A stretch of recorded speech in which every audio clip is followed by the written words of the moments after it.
Hello everybody and welcome to day 2 that starts our journey with the Make fundamentals finally. So we went through some initial stage where we had to learn about the minimal theoretical part about the JSON that will be required for us, because as we spoken, most of the thing in Make based on a JSON. So you have to know and understand what is JSON and what are data structures that we're going to use in almost any of our automations. So let's start with the Make and the fundamentals of Make. So the quick overview of the menu and everything in Make. I just want to give you a short overview. We won't stop on each tab and everything. So that's what you need to understand, that you have the organization. As we spoke already, you may have several of them, right? And you might be part of several of them, like your customers. So you might add as many as you want the teams, and you have some features here, right? Which are your team settings, your scenarios. These are our flow that we work. Templates of these scenarios. So you may start from a scratch from the scenario, or you may start from a template. This will be a list of your connections. So here you will be able to see all connections for application that you have. List of your webhooks that we will cover in next video about the fundamentals, and the keys. So keys are like a special connections that you create and you can reuse, but these are not a standard connections for all the apps. It's like a custom connection, such as custom connection where HTTP modules and so. Couple more things, which are devices that you may have here, depending on the size of your screen. You may see more or less. So devices are the mobile devices that you can use when you install application Make on your Android or Mac OS, the Apple OS means iOS, iPhone, right? And the data stores, these are databases, like analog of tables. If you're not familiar with the database, so there's analog of tables and data structures. So now you know what a data structure means, like structures and data structures. These are like patterns or like schemas of data structure that you may save and reuse in different sources, which we're going to cover later. Your resource hub, where you may find some useful information about Make, including like manuals and so. And you have option to find the community and get in touch with support and so. And here you have my apps, which is list of your custom applications. So this is like a higher level of the things that you may build. So we're going to talk about this in short. But actually I have another program that's dedicated completely and only to custom applications. So if you will be interested in to explore it, this really great asset. So things like notifications and help won't cover too much. So in notification you will be notified about the issues happening in your with your scenarios, so you will be able to jump in it and solve if needed. And you have this part, which is profile, right? So in this profile, you will be able to see organizations that you're part of and different type of settings, including the email preferences, where you can set up your email settings to get or not get a notification. Time zones, find the API key, set up to FA authorization, and set up your affiliate program if you want to share your link and get money based on a user, like from the user who joined Make using your link. So that's kind of incentivize you to share the Make. Okay, actually speaking about the URL, as you may see here in Make, right, we have that structure of URL. This will be your instance, right? So currently you can select either US1 or EU1 and make.com. Enterprise instances has another URL. OEM instances might have another URL. So this is your instance URL. So you just remember that it is. Then we have our organization. And if you switch on at org, again, it's self-explanatory and it says organization and 58, that ID of the org, the ID of organization. When you switch to scenario, that 25 in my case, it's an ID of a team. We're going to talk about this, but just quick heads up so you remember it. And that's scenario and URL. This is ID of your scenario, then logs, right? And that ID will be ID of your executions. The current execution ID here matches to ID here.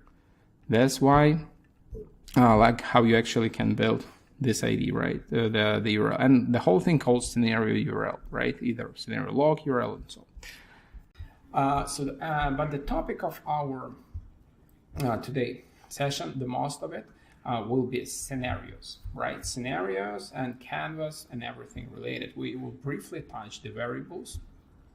And expression and functions. Just a short overview of them, and you will have a separate section with a description of functions. So let's go to our called canvas, right? So in any place of your dashboard, here you will have this option, the button to create a scenario, and you can sort them either by folder or so. So I will just, let's take the one that we used already, or you can take any scenario you want, and let's take a look on it briefly. So what we have here calls canvas, and this is kind of, you may, if you want, you may go and explore it a bit using the inspector in your Chrome. To see how it builds. So this is a part of it with the elements of our canvas. It's over here. It's just because it's not active. I have a hover, and this is not super important part. Just want to real quick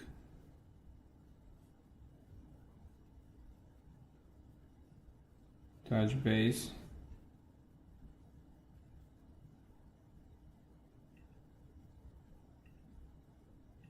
on it.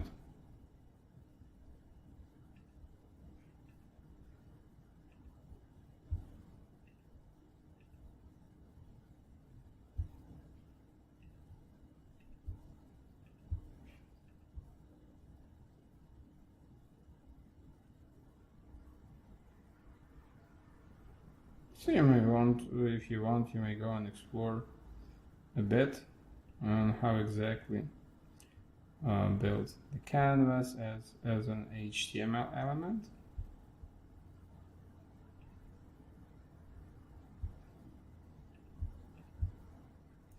I'd be interested for you.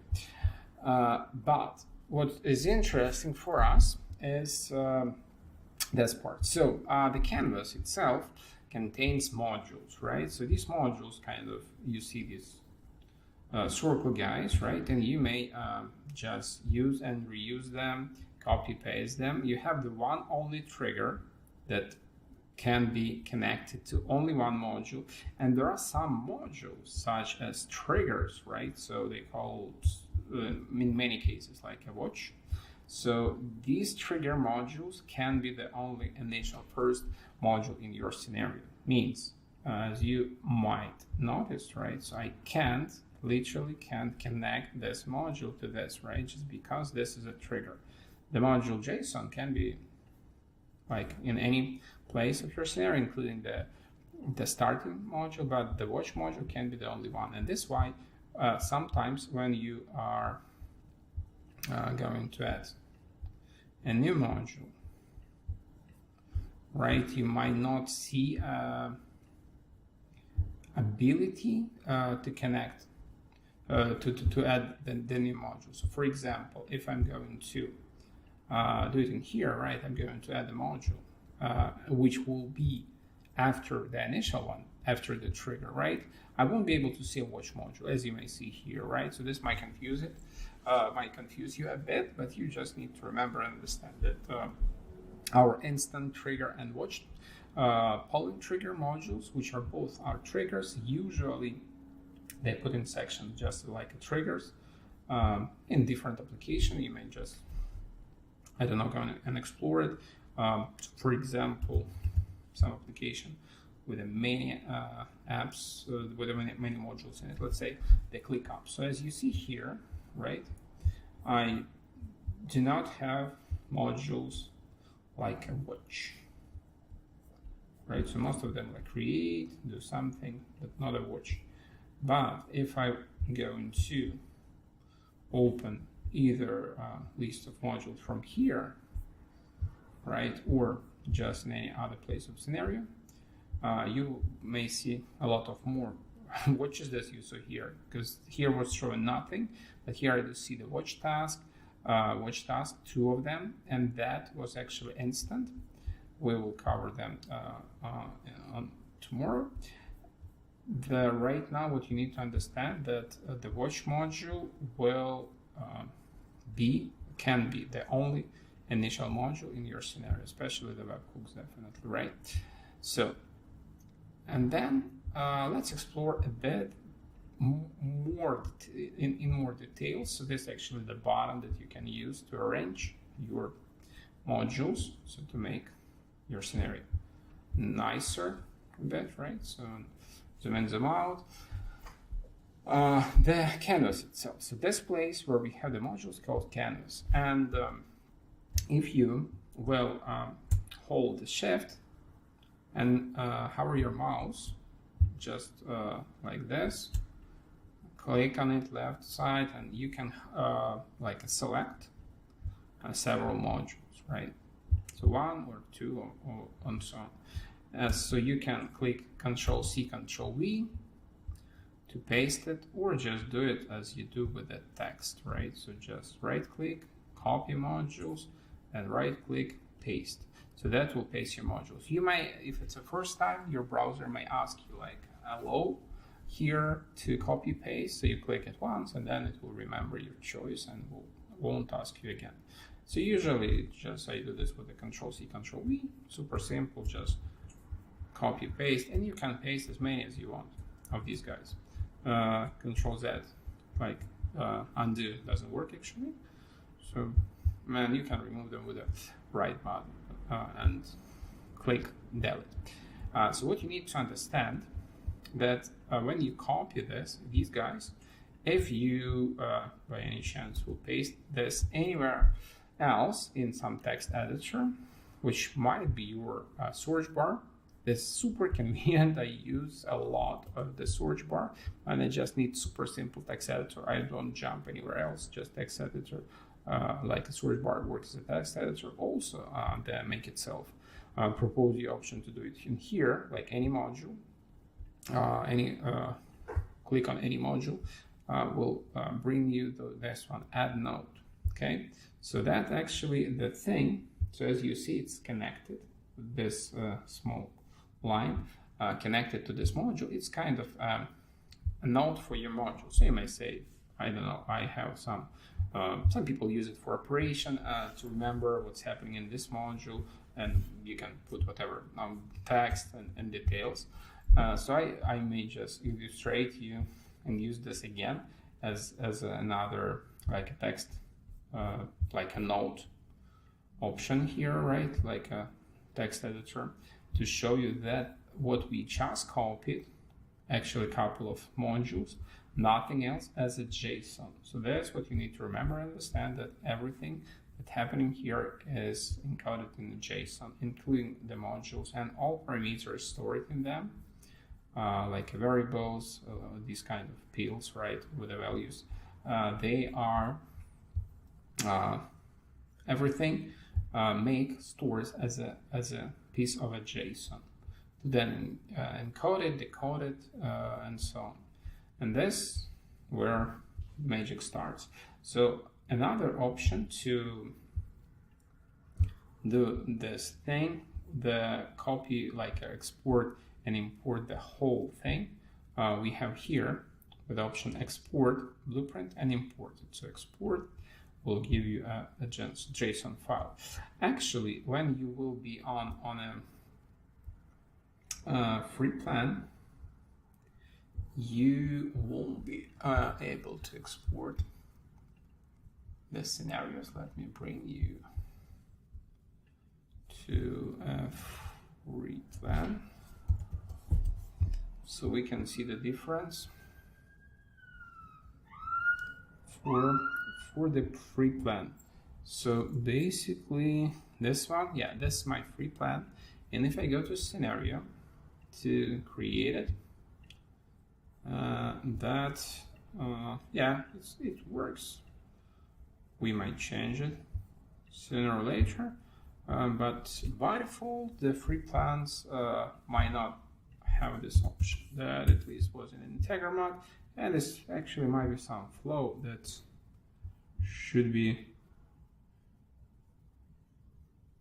maybe updated. So not be surprised if you won't be able to export import this with a button on a free plan. So just be aware about it. And anyways, you may use just this kind of copy paste.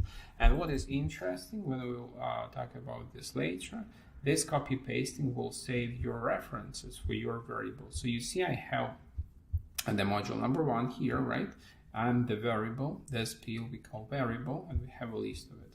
So when we copy paste this guy, like these two modules, and here, if we open the second module, the reference will be automatically updated. So you see I have the variable from module 21, not from module 1. Means that will work at once. I don't need to remap it, right? By the map we mean bring another like a variables or so. It will work.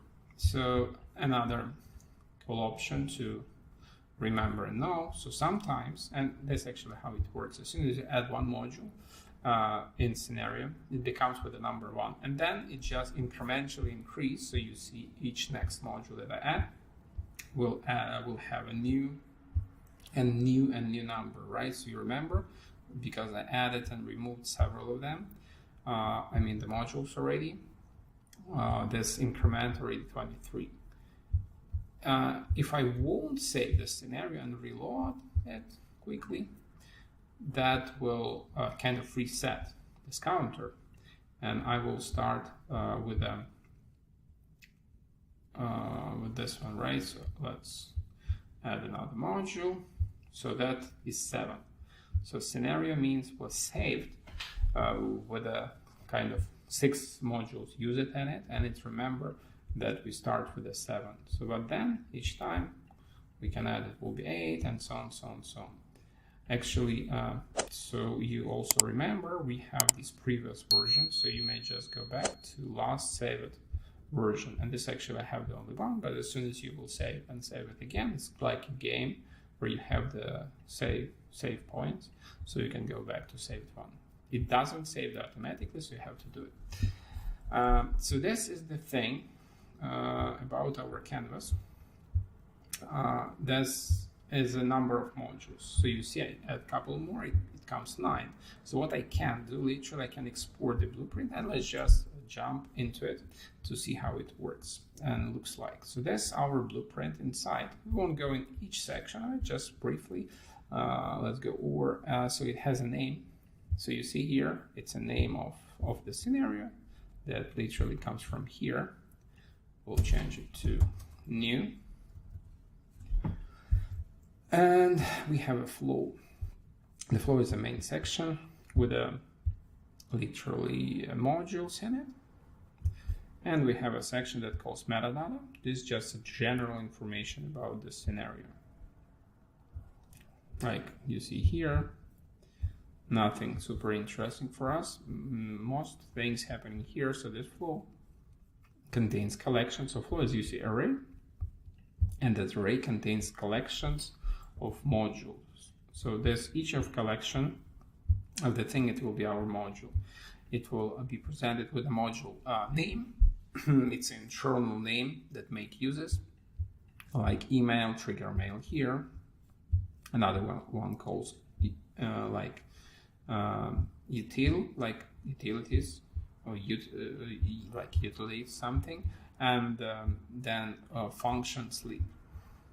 And they have IDs. So that means if I want to, let's say, change my ID for this guy, I may just put, let's say, 2, and then just save this file to reuse it. That's how you may just fix some things in your scenario.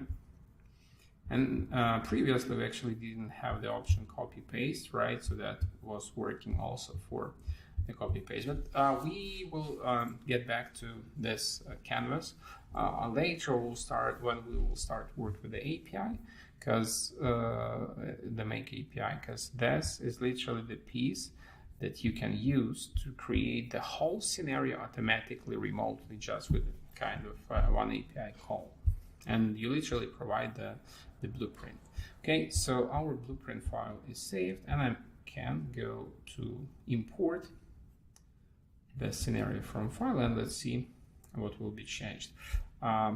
It's actually my browser thing, and sometimes it doesn't want to pop up, so I'm going to pause video quick and restart the browser. Okay, so and let's import the blueprint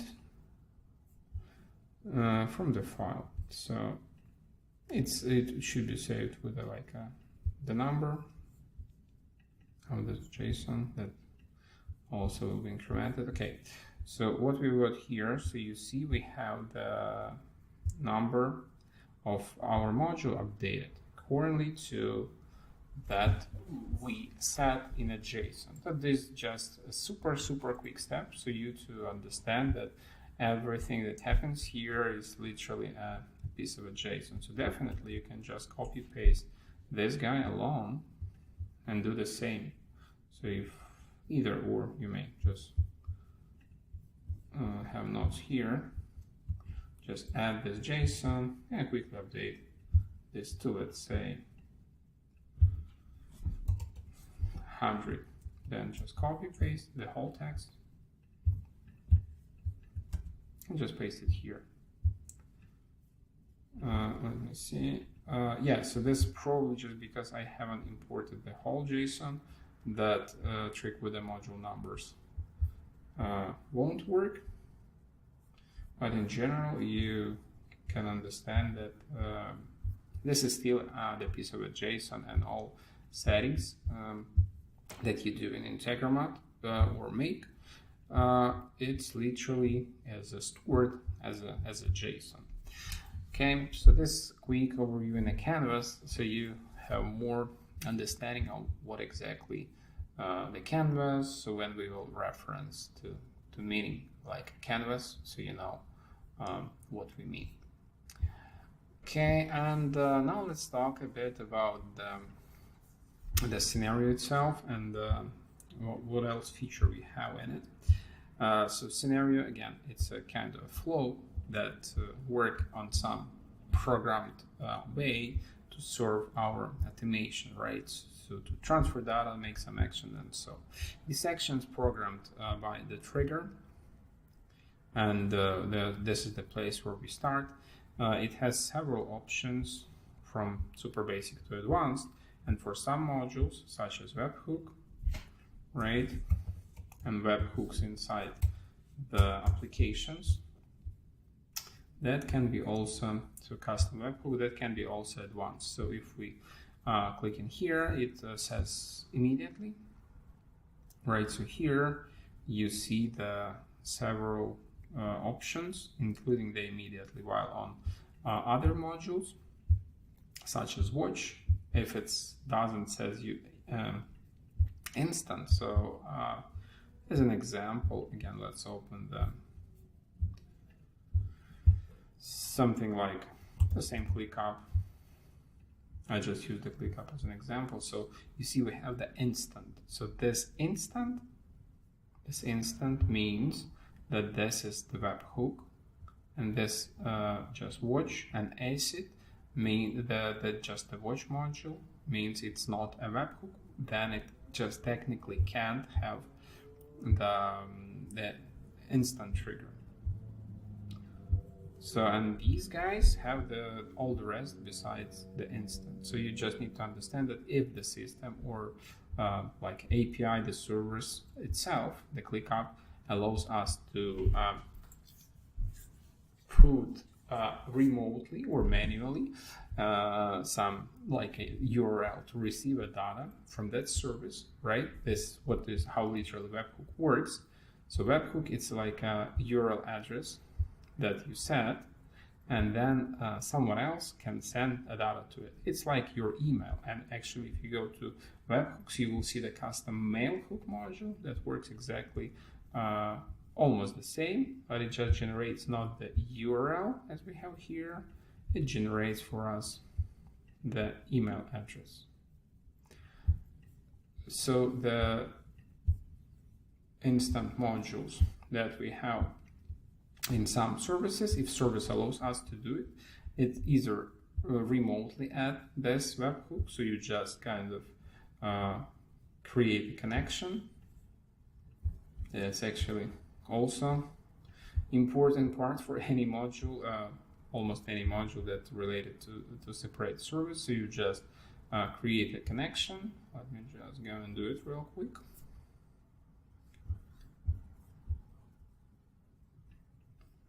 And then, as soon as connection created, if the service as a ClickUp allows us select some event and subscribe, kind of subscribe on it. So you see that particular one allows me to select several events like a task created, task updated, task deleted, and so on.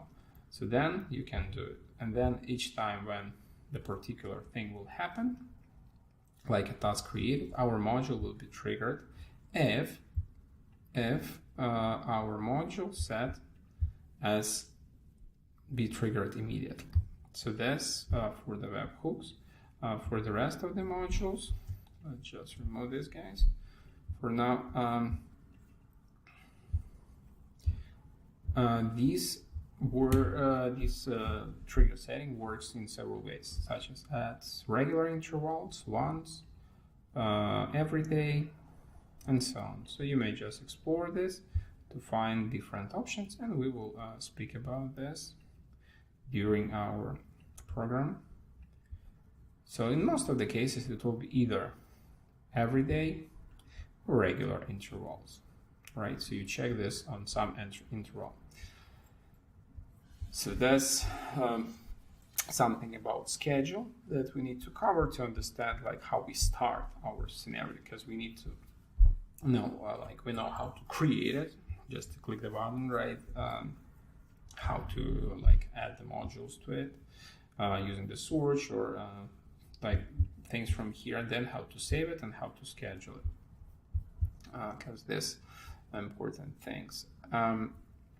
So we have now go through the functions. I'm going to briefly give you explanation on what is function and appeals. For this, let's just remove these guys, and I add the set variable, which is these are actually standard modules which you might see on any scenario when you create it.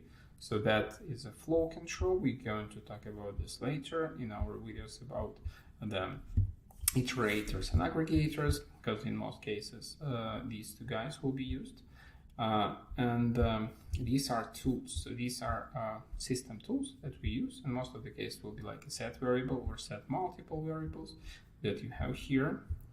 You might not see this deprecated, and just correct option for it, like a set multiple variables, just like this.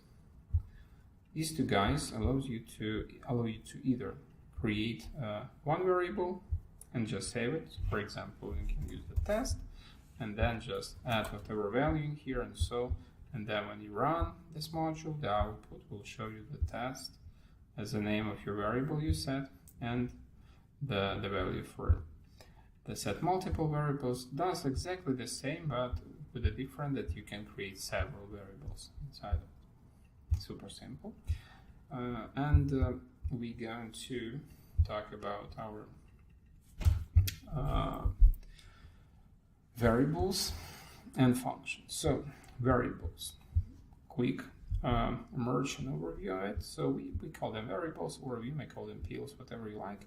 So the variable, it's like you see the peel that contains some value. So I put it, and it calls a date, right? But when we will run the module, it doesn't mean that will be the only one value for it. This value will change depending on the data that will be returned by this module. So that's why it's kind of variable, right? And it will have some value. But the name for it will be date all the time, right? And because you know already the how works JSON and data structures, let's see some data. So I'm going to bring some values just to work with. So hopefully this test account works for us. Let's see. Yeah. So, and when I run it, so you see I got some data. And that's because we already worked as a JSON. So, and I explained it to you a bit. So we have a ton of arrays and collections here, and you may use this data received in your literally any field. Either it will be a filter or following modules with the fields in it. You can use these fields variables inside this module. So and depending again on the structure, if it's a collection, it will be just an arrow here. If it's an array, it will be also an arrow, and it will have square bracket. So let's quickly talk about the reference of these variables and how you work with them. This is important part, and that's what you need to remember. And we will have also one home task based about this, because it's really, really important so you to understand how to reference correct variable. So just assume or just try to imagine that sometimes these peels, first of all, might not correspond to data. That might happen in case when the module, for example, has no idea what will be in it. So same webhook, right? Or it might be several cases. In most of the cases, its system literally does not know what data will be outputted by module, right? So here with an email module, we know that anytime it will have a date, email, for example, like text content, and so sender. So these kind of all the time will be the same structure, same variables, and similar type of the values in it. But if we have, let's say, custom fields that different all the time, they might be presented, they might not be presented. The structure might change. So that's why you need to understand how to reference variables. So for this, let's explore the, let's say, headers. Just assume you need to get headers from this email, right? So that's how it works once again. So you have the output which presents to you and returns to you a raw value of a data that received the module. And you have array, so we've spoken already about arrays, right? And this array calls headers list. So what I want you to see is a name. So the name that presented by module output here is headers, right? So you see the capital headers, but if you hover on it, the mouse, and we'll leave it for a sec, you will see a headers list. So this is raw we call it row value. Same thing will happen here if you go to these guys, right? So you see the headers dash list, and the row value for it will be headers list. Okay, so just you remember that this output, so headers list right here, it's a different from something that we have in row value. So the names here on this output and on variables, they will match, right? But the row value will be different. This with the headers list here. This is what we do to make it like more nicer for user to understand. But we always work with the row values when we reference them, and that's what I want you to show for variables and how it works. So once again, when I put, for example, the basic list, we have values. I just open drop down, and that will be something that we just added. Okay, so what we literally just did, we referenced some parameter inside of our thing here. So this was actually parsed JSON. This is a structure, right? And this is array. It has many items which are headers of our email. Each header has, as you see, the structure is the same for all of them. They all have key with it's literally a key. It's delivered to, it's argsil, it's X received, return path, and so. And each of them has value. This value is delivered to, it's a email address that was delivered. That value is this, and this is actually array. So as you see, right, so we've spoken before about it. So this is array, and just assume we need to reference, for example, I just want to find the second item.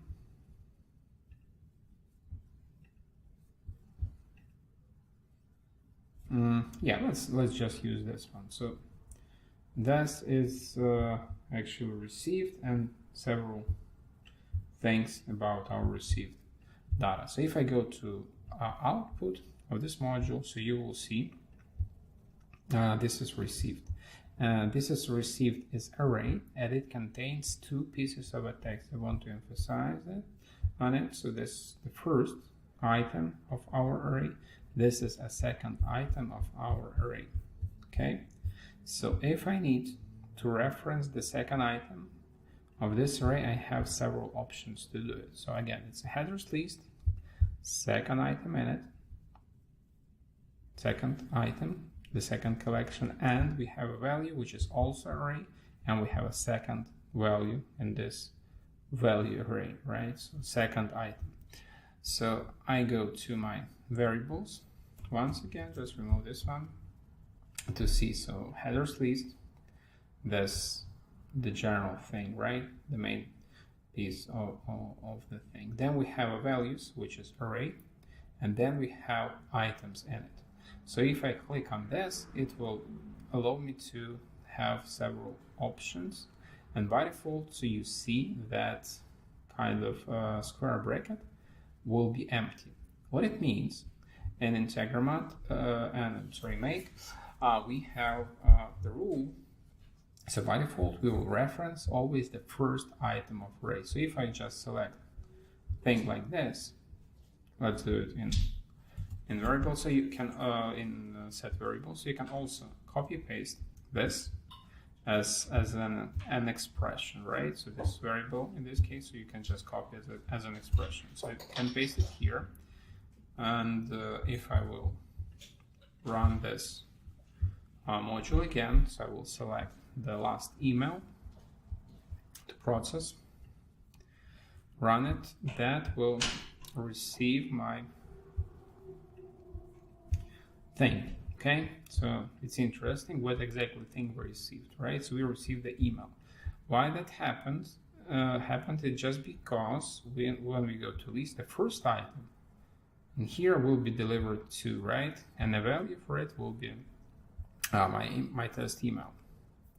So what if we need to reference the second one, the second item? This whole thing and this particular second part from it. We just need to go here and change these numbers. So we need to say the system literally that our headers list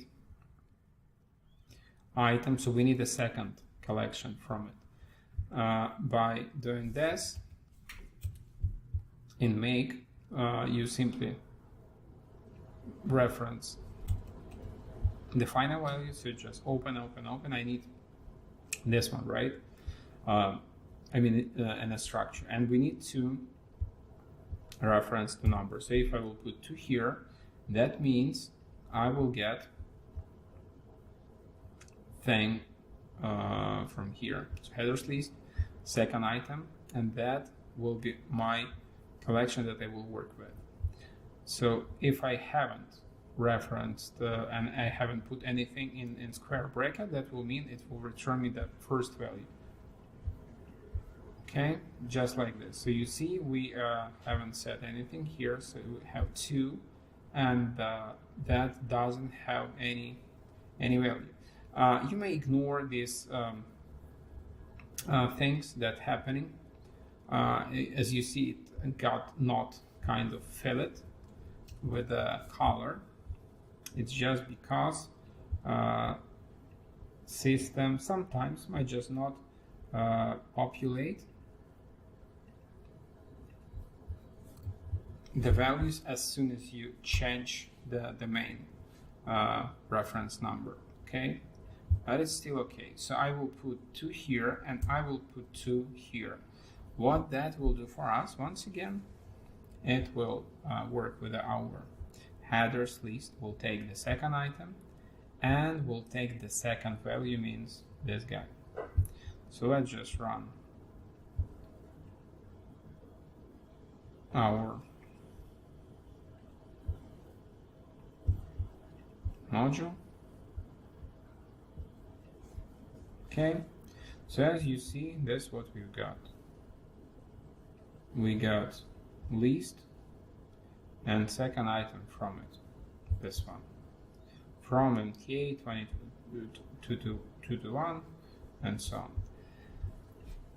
And if you copy this, it's already kind of, it's still variable, but it's already expression because it contains from several parts, and paste it in any text editor, you will see a structure of variable in make.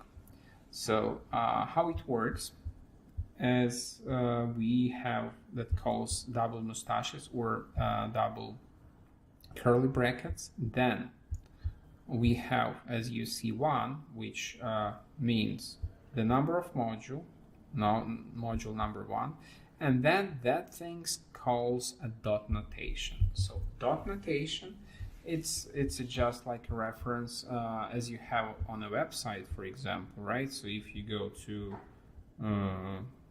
let's say same make scenario or so, right? So you have the slashes here. It's like a folder. Same thing. So same thing, but for JSON. So if you go to output of your module, you can go and build this variable on your own without using UI. So this sometimes is very useful when you do not have the reference. In our case, all these guys had the same structure, but just assume that you need to reference second, third, or fifth item, and that item has a different structure, doesn't have keys and value here, something different. So you may just go and build it on your own. So output, and let's just do it. And this will be also part of your homework to build a variable and get a value from some examples. So I start to build it. I will just remove it for now to explain you how it works. So again, you remember we start with the double quotes. It's everything. The whole expression should be in the double quotes. And we start with the number of module, which is 1 here. And then we have the thing that calls dot notation. That will presume that we kind of built our address using this kind of tree structure. So you see, we start to work with this element, which is the weak nameless collection. And just assume that as soon as you put one like number of module, in this case it's one, might be different number, and dot, you reference this whole collection. And now you start to go deeper, and you put literally what you need to reference. Okay, so the rule is actually simple. If your item, in this case this is a collection, right, then you just use a dot for reference. If your item is array, that will be in our case, because we will work with the list. And to reference further value, you need to also for array have square bracket. So super simple one, then dot to reference item on the top level. In my case, it's a headers list. So I just put the cursor here and add the headers list. Then we go deeper, but this is array. So if we deal with a collection, just a dot. If we deal with the array, then should be a square bracket. So we put two square brackets at once. And then we kind of got into this place, means into whole thing. Okay. So by leaving this empty, we always will reference the first item. So several options to do it. Either use square brackets or just square brackets and one will give you the first item. Okay. And because we need the item number 2, we will put 2 in our square brackets. That will automatically kind of give us access to this. So by default, if I would just leave it as is, that would return me the whole collection. And again, our rule, if we need to reference collection property, not the array, right? So we just have a dot. So we reference this guy in full, and then we have a dot, and we kind of get an access to these two guys. And I select what exactly of these two I need. I need a value. So I just put the value, and I got access one level deeper, right, to this. Because this is array, I need to let the system know what exactly item of array I need to have. I need to have the item number 2. So I put 2 in my square brackets. And that as our variable, which we just created. And if we copy it here, it will work exactly the same and look exactly the same. This is actually a small UI bug. It should be a number of modules here. It might be not fill it with a color, but that should have the number of modules. And actually not fill it presumes that system does not know this structure, but it doesn't mean it's not correct. So as you see, our variable, which we just created, works just fine. That was short, not a short, but overview of the variables and how to use them, how to build. So this is important to remember, know and understand. You will have a home task again on how to do it, and with a task to get the variable from a structure. Also make, and this is what we're going to cover today, will definitely allow you to use a lot of functions and pills. You will have separate section with the description of each function. We'll go deeper in it. We just need to understand how it works in general. So we have several types of these functions. So first up is for variables only. You have search to find it. If you, let's say, need email, for example, or just a header, right? You just type it, and that will filter for you required thing. You can just close it. Just a header will leave you the only headers fields and their values, right? If I need the email, I just type the email, and that will leave everything with the email. Super easy. So that one is general function. So we have two kind of maybe a little bit more types of the thing. So one of these will be functions, such as if function. So if you're more or less familiar with the programming, you know what if means. And actually, if you don't know, each function has, like when you hover the button on it shows you the description of the function. Also in make, you see the, it kind of show you where the function ends. So you see if I hover on F, it shows me the blue one, and it shows like parts of this function only. So I may have several functions included in it, but that will always reference the only particular function, so I understand where is my F is. Okay, so you will have separate video on the functions. So we have several of them. It's a general, several sections. The general, it's a math functions here. It's a text functions, a lot of them. It's a date functions, and these are functions for particular for our structures, such as arrays and collections. It's like kind of one of the most advanced. Also, you have these guys.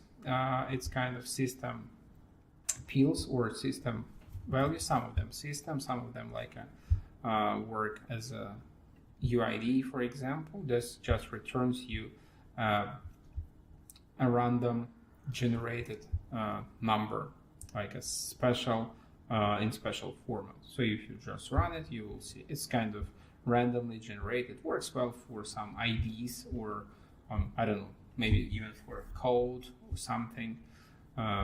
Like usually it's kind of ID of item, works great because it returns you long, a unique number.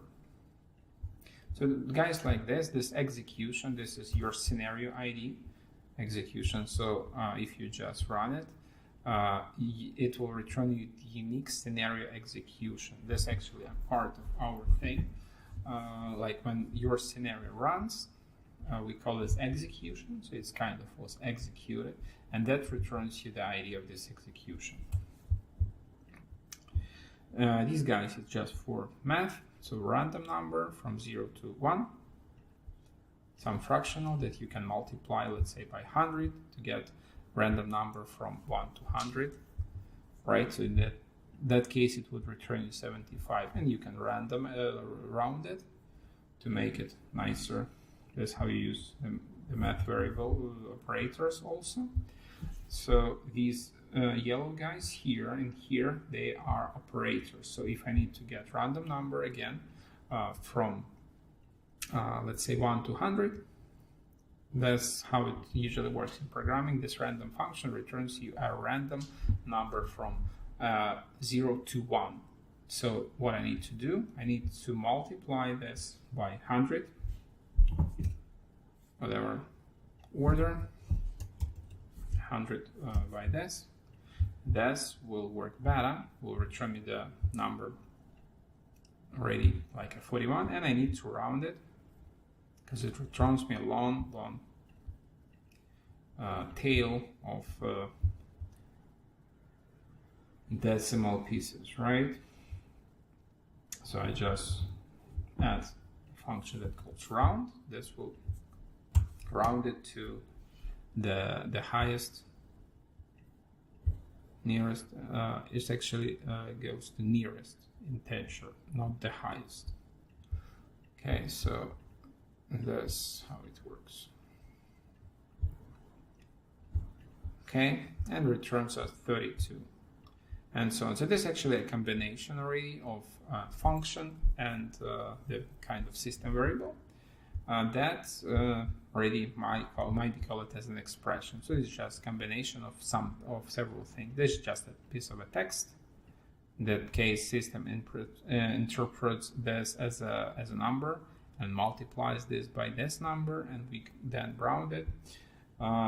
So we got a number of output. This actually, because you know how to work with the JSON, right? You always can check the type of your data when you go to output. So you see we don't have a quote as we presumably should have with a number or with a text. So that means and shows you clearly once and forever that this is a number, right? So the system returns you a number. So you don't need to convert it in a number if you need.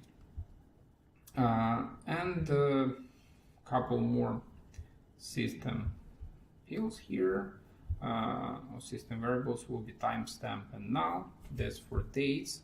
So your timestamp will return you a Unix timestamp. It's a 10 digits. It's like a seconds since 1970 January 1st.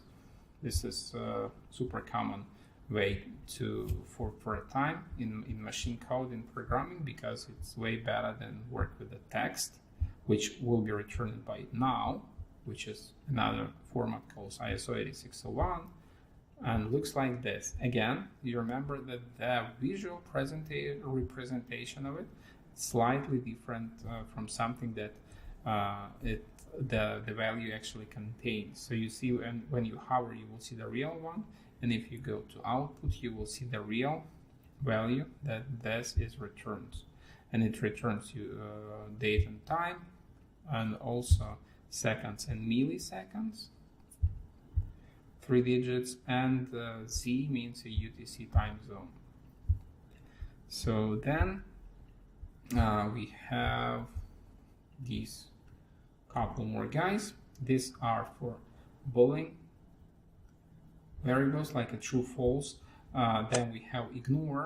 This for special field. Just ignore the field, completely exclude it collection, like excluded from a collection. And new means kind of nothing, no value in it. And erase works for some particular cases, just to remove the value from some databases. These guys are mathematical operators. Just remember to use them when you work with math. Just not do something like number 1, 2, 3, 5 plus something. That won't work. Will be considered just a piece of a text. Nothing mathematical in it. If you go to output, you will see this just a text, right? So remember to use operators when you work or you want to do a math, right?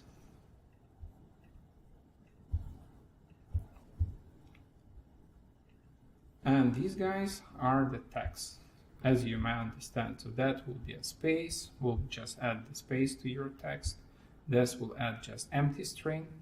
There are some specific use cases that we're going to work, such as replace something with the empty string. And so, or for some logic, like if that, then nothing, just like empty string, a tab, new line, and carriage return. So this system, guys, that help you to break your line, for example, or add a space. So if I add new line here, it will add a space and also will break the line. So means add the text on the next line. So that's it for today, guys. So that was a canvas and scenario itself, and the options to work with system pills and the functions. Again, the video about functions you will find in a separate section, and we will use them one by one to use it, not just go over each of them and then forget that for like the next hour. So you will use them one by one. Okay, so see you in next video, where we're going to talk about more Make fundamentals to help you to become more advanced makers.